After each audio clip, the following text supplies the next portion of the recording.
Must be Wednesday night. It's Family Matters with the one and only Kevin Peterson. Hey, man, what's happening?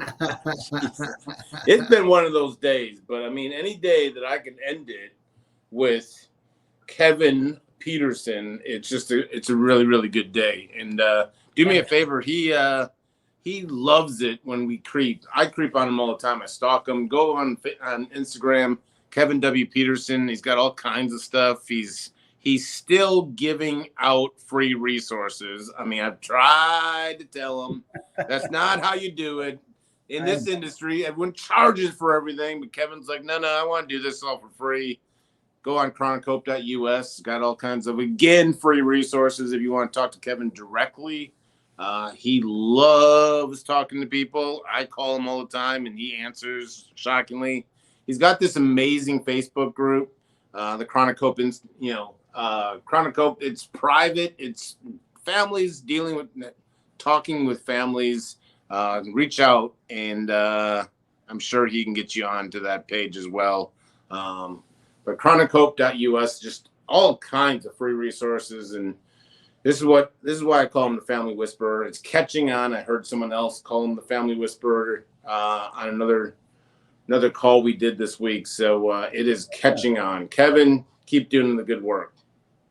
I shall do my best, sir. I shall do my best. I shall continue to follow your lead. Is what I will do. You are my guide. Yeah. You are my guide. Well, I hope you get muddy because I might lead you into some swamps and stuff. So, get those boots on. Let's get it, baby. I'm ready. Let's get it. This is an interesting set of questions. I'm just going to tell you that right now. Stay tuned to some interesting questions. Our son has been experimenting with substances, which we have told him he is not allowed to do while living with us. He is 19 and suggested that he start kratom therapy. Research has some positive reviews, she was saying. Do you have any insight, advice, or anything on kratom therapy?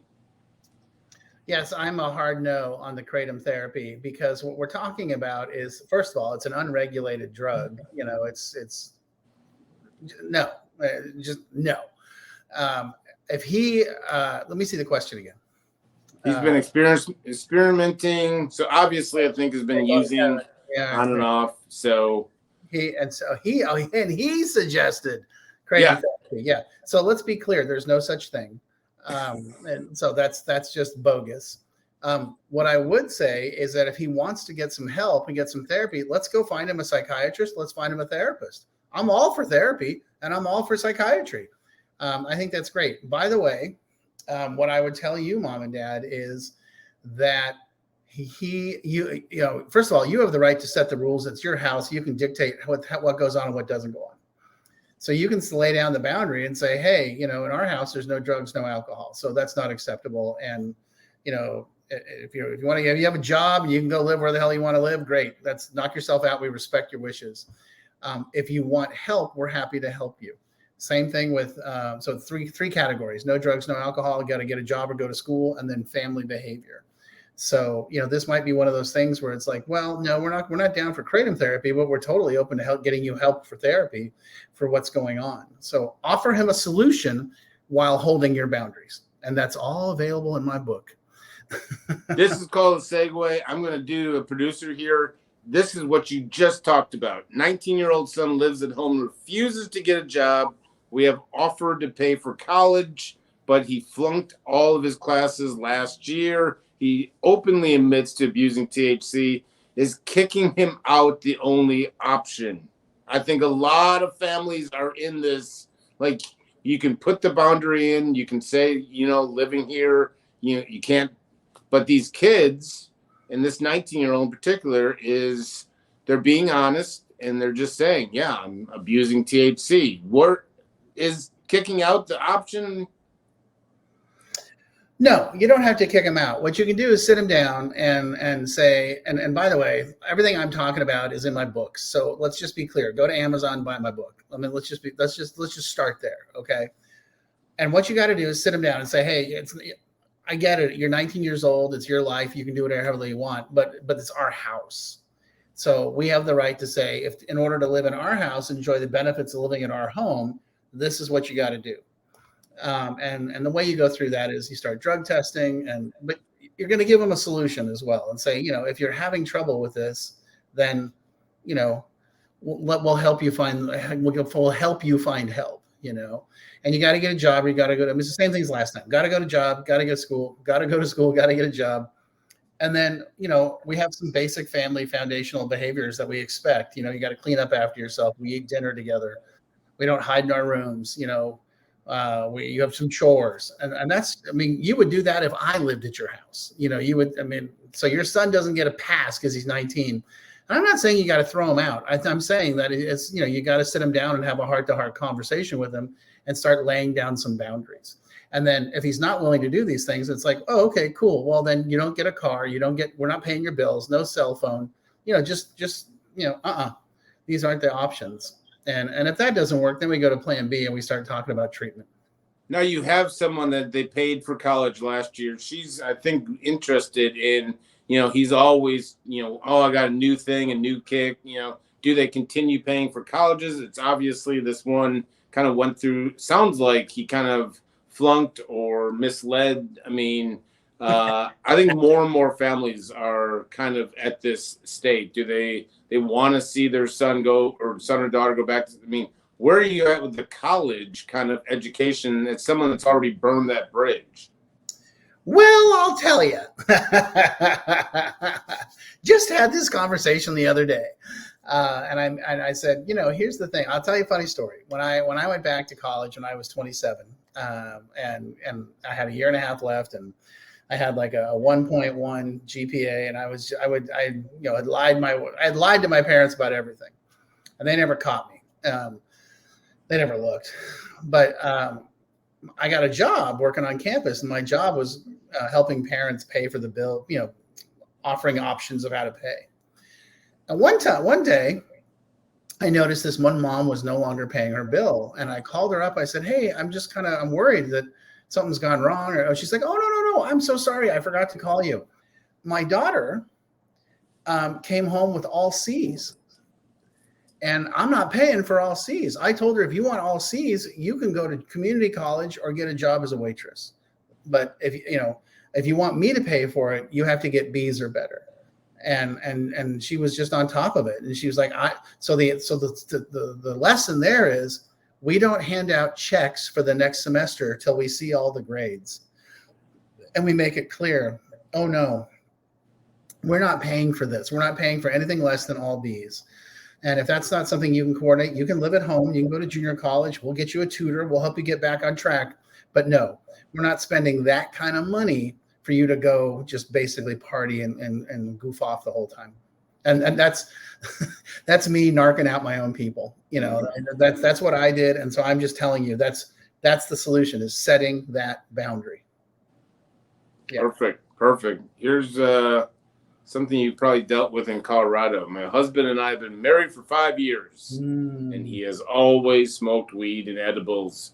The past month, he's starting to believe the cops are watching the house, and he states that he is in the mob. It goes on and on. There's a lot of so-called delusions. I don't think she called it delusions. She said, I look out the window, there's not even a car on the block, all this other stuff. I think you and I know what is kind of going on here, but she's looking for advice. So what we're experiencing here is what we call cannabis or marijuana-induced psychosis, which, by the way, is what happens, when people use marijuana on a regular basis. Let me be clear, in Colorado, the statistics were very straightforward and very easy to understand, because the way it was pitched in Colorado was like, oh, no, we don't want people to be able to get blazed. We just want that guy who had a hard work week to come home Friday night, sit on his front porch and smoke a little J. That's all. No big deal. Okay, that's not what's going on. All the statistics have shown that you can buy 2 ounces of pot a day. I don't know if you know how much 2 ounces of pot is. It's about. I do, actually. I know you do. I used to live by ounces once in a life. So, the thing there is that it's a quite this, and the pot today is like, nuclear powered. So let's be clear. I know what's going on. He's not just like occasionally helping himself to have a a little toke or a little edible, he's getting blazed all day, every day. And because that's what the statistics have shown is people that use marijuana use it pretty much all day, every day. Yeah, there's an outlying percentage of people that just use it recreationally once in a while, no big deal. But that's really not who's buying it and using it. So that being said, it's time for you to start setting boundaries and just saying, hey, I love you. I want to be your wife, but I'm not okay with this behavior. So look where we are, right back to the same thing. We were same system. I'm not okay with this behavior. I love you and I want to help you. And if his response is, F you, I'm not doing it, then you got to take it to the next level. But at the very least, have that initial conversation and say, hey, I love you.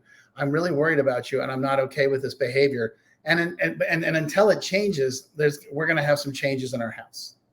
And so it's really the most important thing is that the family, this isn't going to change by you nagging him and demanding that he do something different. This is going to change by you changing your behavior and the way you approach it. And that's going to force him to change his behavior. I know that sounds completely backwards. Trust me, that's exactly how it works. Oh, man. All right. This last one, I mean, you do this, you do a world-renowned, internationally known. Sometimes this is, I checked, this isn't, spam or anything. Our son is living in sober living and being asked to leave due to a woman he met at a meeting, accusing him of hitting her and being too rough during sex. While in treatment, he was accused as well. Now, there goes on. There's the ex-husband. The son's dad sounds to me has some checkered past with domestic violence. Now, the mom is insistent that this is just since this last, sobriety and recovery has kind of opened another side to him. You got this? Oh, I got it. I got it. You know what? Can I just say, like, this is the difference in this show. Like, when me gets really squirrely and kind of, I'm like, how am I going to ever pitch this to Kevin? 4 words into, Kevin's like, you know what? I got this, check mark. Okay, let's go. Okay. He's in treatment, right? Is that he's in sober living. He did go to treatment. He's in sober living. Yeah. Okay, so what we need to do with your son is get him a therapist that is called a CSAT, Certified Sex Addiction Therapist, and that's they're 12-step based. The CSAT program is 12-step based, and I would say that would be the best choice for him right now for his protection, because this is going to go south fast. He's going to get a reputation in AA for being inappropriate with women, and we don't want that. We want it. Okay, so we need to teach him what is correct and what is available and what is appropriate, what's acceptable behavior. And there's also, by the way, there's lots of people, there's not people, what am I looking for? There are groups available. There are therapeutic groups available to help men and women learn how to have appropriate sexual relations and appropriate relationships. And that's what has to happen. So, and I appreciate the fact that you told me that there's a history in the family, because I'm going to guarantee you that's where it comes from. This is a witnessed behavior, and it's a learned behavior. And so, I would also recommend, so let's talk about some of the books that we need to start talking about and some of the things we need to look at. One of the first ones I would say is called The Body Keeps the Score, which by Bethel Vanderkoop. It's a famous book on trauma, but he's acting out his trauma. I mean, I don't know this kid. I mean, I'm shooting from the hip here, but I mean, I just happen to know this territory fairly well. That I would think that a trauma therapist, a CSAT therapist, and really digging in. And the other answer is only men's meetings for the time being. No co-ed meetings. And I don't think dating is appropriate. He needs to learn how to do those things appropriately first, and then we can roll into that space. So that's the quickie version. And I would encourage this family, if they need help on this and they can email me, they can text me, whatever, they can send me a message, a DM through Instagram or TikTok, and I'm happy to help them and point them in the right direction, because the thing that I fear the most is that if this young man doesn't get help, what's going to end up happening is that he's going to get into a situation where there's going to be some legal trouble following him. And also, I'm concerned about the women. Don't get me wrong. I'm extremely concerned about anyone that he's interacting with, but I also would like to help him solve his problem. So don't get me wrong. I'm not like, oh my gosh, those poor girls. It's like, no, that's completely inappropriate behavior. And I totally understand where it's coming from. And let's be clear, a lot of times when you sober people up, their their addictions or their inappropriate behaviors start to come out because the alcohol and the drugs were, tampering them or masking them. So that's a big one. Is that true? I mean, you always hear it. I'm not saying like a general statement that I've always heard, but I mean, I see it enough. You get sober, and for me, I'll just speak on for someone that's emotionally numb, and you go through recovery, and you start feeling feelings. Really, it's for someone like me, and that has to walk through that. And, feeling feelings is a whole new experience, mind you. That's probably why we're running to our substances as our miserable solution to not feel those feelings. So that's a legitimate, thing that people go through, especially early in recovery. Oh, absolutely. I mean, let's be honest. It's not just feeling feelings, but having feelings. It's like, oh, that's what that is. I didn't know. I didn't realize that was something people did. I mean, having any kind of, relationship where you're actually, engaged in the other person's well-being or concerned about the other person's, reality. It's like, what? Why? Wait, I don't understand. Why would I do that? Another thing too, and this is kind of one of those legends of sobriety that we talk about in our world, is the age at which you start using drugs and alcohol is generally when you stop maturing emotionally and growing, at all levels, spiritually, emotionally, mentally. So let's say that was 14 or 15, and this kid, let's say he's 25. So what you got is a 25-year-old man or a 14-year-old boy in a 25-year-old man's body, and he's acting out, and he has probably no idea why or what he's doing. And again, doesn't excuse it. I'll be clear, this behavior is unacceptable, completely unacceptable, doesn't excuse it. And he needs to get help with that ASAP. So, and I loved what you said. There's two things that that are on my calendar, and I've even, built trips around coming back home. And that's my 2 men's meetings that I go to every single week. And I remember my sponsor getting me hooked into both of the meetings and so forth. And just, I remember, it's only, wait a couple of years, and then, I'm going to go start, I'm getting away from this men's group. I'm just telling you, these guys are my accountability. They're my rocks. I mean, going in, I can't say enough about same gender kind of meetings. And women's meetings, I would assume, are the same. I've heard it from them. I mean, my men's meetings are my 2 rocks. So I love what you said with the men's meeting. Yeah, I mean, this guy needs some guidance and some counsel from men that can sit him down and be like, yeah, because I guarantee you in his mind, he thinks this is okay. And so what we have to do is sort of get to that and get other men to be responding to him and saying, no, this is not okay. This is really bad. And let's figure something out. Inappropriate. Let's find a solution. Let's help this kid and let's get him a solution. What a healthy relationship looks like. Absolutely. So, All right. I think we've done the job. I mean, I'm still amazed. Like, I was all hitty giddy. I mean, and Kevin just, sticks to the plans. This is why he's the family whisperer. He's got a plan in place. He's got 2 books. He should be working on his 3rd book.